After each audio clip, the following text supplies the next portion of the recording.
বার্ষিক কালী পুজো উপলক্ষে বিভিন্ন সামাজিক কর্মসূচি হাতে নিয়েছে দক্ষিণ জেলার শান্তিরবাজার থানা কর্তৃপক্ষ। এরই অঙ্গ হিসেবে রবিবার বর্ষে আঁকা প্রতিযোগিতার আয়োজন করা হয়। বয়সের উপর ভিত্তি করে 3টি বিভাগে আয়োজিত এই প্রতিযোগিতায় 150 জন প্রতিযোগিনী অংশগ্রহণ করেন।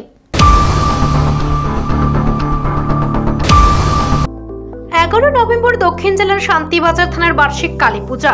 বার্ষিক কালী পূজাকে কেন্দ্র করে বিভিন্ন সামাজিক কর্মসূচির আয়োজন করেছে থানা কর্তৃপক্ষ।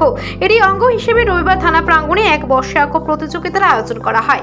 বয়সের উপর ভিত্তি করে 3টি বিভাগে হয় এই প্রতিযোগিতা।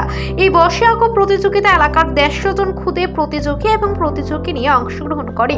এদিন শান্তিরবাজার থানার ওসি রাজু দত্ত এই সংবাদ জানান।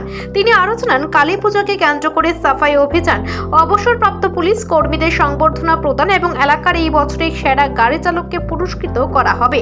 তিনি আরো জানান, আগামী 19 নভেম্বর কালী পুজোর সন্ধ্যারাতে এক অনুষ্ঠানের মাধ্যমে এই কর্মসূচি পালন করা হবে।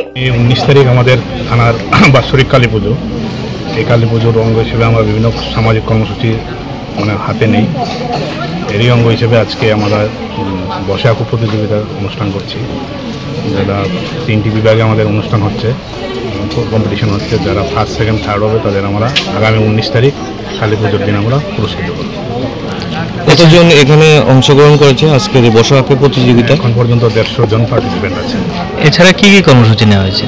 তাছাড়া আমাদের স্বচ্ছ ভারত অভিযান আছে, তারপর বেস্ট ড্রাইভার আমরা সিলেক্ট করব, তারপর আমরা মিউনিসিপ্যালিটি যে ওয়ার্কার আছে ওদেরকেও পুরস্কৃত করব এবং রিটায়ার্ড পুলিশ পার্সোনাল যারা আছে তাদেরও আমরা সংবর্ধিত করব। এরকম একটা কর্মসূচি আমরা নেব।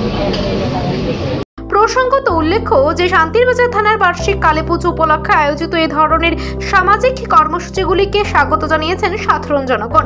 স্থানীয়রা আরো জানান, রাজু দপ্তর ওসি হিসেবে দায়িত্ব গ্রহণের পর থেকেই শান্তিরবাজার থানার উদ্যোগে নিয়মিতভাবে বিভিন্ন সামাজিক এবং জনসচেতনতামূলক কর্মসূচি অনুষ্ঠিত হয়ে আসছে।